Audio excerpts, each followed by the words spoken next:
കപ്പലുകളുടെ അറ്റകുറ്റപ്പണിക്കായുള്ള ഇന്ത്യയിലെ ആദ്യ ഷിപ്പ് റിപ്പയർ ക്ലസ്റ്റർ കേരളത്തിൽ. ഇതിനായുള്ള കരാറിൽ ദുബായിലെ ഡി.പി. വേൾഡിനു കീഴിലുള്ള ഡ്രൈഡോക്സ് വേൾഡും കൊച്ചിൻ ഷിപ്പ്യാർഡുമായി കരാറിലെത്തി. കൊച്ചിയിലെ അന്താരാഷ്ട്ര കപ്പൽ അറ്റകുറ്റപ്പണി കേന്ദ്രത്തിലാണ് ISRF ഇത് സ്ഥാപിക്കുക. മുംബൈയിൽ നടന്ന മാരിടൈം വീക്കിൽ ഡ്രൈഡോക്സ് സി.ഇ. ഒറാഡോ അനോഡോലോവിച്ചും കൊച്ചിൻ ഷിപ്പ്യാർഡ് എം.ഡി. മധു എസ്. നായരും ധാരണാപത്രം കൈമാറി. വിവിധ തരത്തിലുള്ള കപ്പലുകളുടെ അറ്റകുറ്റപ്പണി സാധ്യമാകുന്ന തരത്തിലുള്ള ഷിപ്പ് ലിഫ്റ്റ് സംവിധാനവും ഡോക്കിംഗ് സൗകര്യവും നിലവിൽ ISRF-ലുണ്ട്. അന്താരാഷ്ട്ര കപ്പൽപാതയോട് ചേർന്നായതും നിർണായകമാണ്.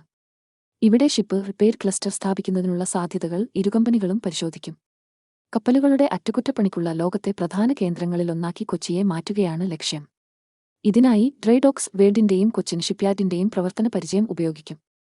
കപ്പൽ ഗതാഗത രംഗത്ത് വിദഗ്ധരായ തൊഴിലാളികളെ വളർത്താന് ലക്ഷ്യമിട്ടുള്ള ത്രികക്ഷി ധാരണയിലും കൊച്ചിൻ ഷിപ്പ്യാർഡ് ഒപ്പുവെച്ചു.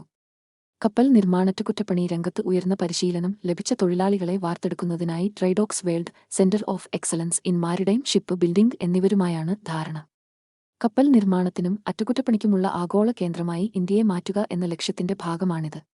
ഷിപ്പ്യാർഡിലെ സൗകര്യങ്ങളും CEMSന്റെ നൂതന സിമുലേഷൻ പ്രയാഗ്രാമുകളും ദുബായിലെയും ഇന്ത്യയിലെയും വിദഗ്ധരുടെ മെന്റർഷിപ്പും സംയോജിപ്പിച്ചാണ് പരിശീലനം നൽകുക.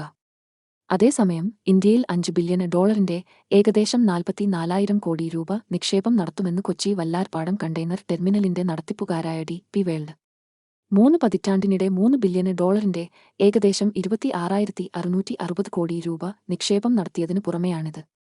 ഷിപ്പ് റിപ്പയർ ക്ലസ്റ്റർ, പരിശീല കേന്ദ്രം എന്നിവയ്ക്ക് പുറമെ വല്ലാർപാടം ടെർമിനലിന്റെ ശേഷി വർദ്ധിപ്പിക്കുന്നതിനും കൊച്ചിൻ ഷിപ്പ്യാർഡുമായി ഡി.പി. വേൾഡ് ധാരണയിലെത്തിയിട്ടുണ്ട്. ഇതടക്കം 5 ധാരണാപത്രങ്ങളാണ് ഡി.പി. വേൾഡ് കഴിഞ്ഞ ദിവസം നടന്ന മാരിടൈം വീക്കിൽ ഒപ്പിട്ടത്.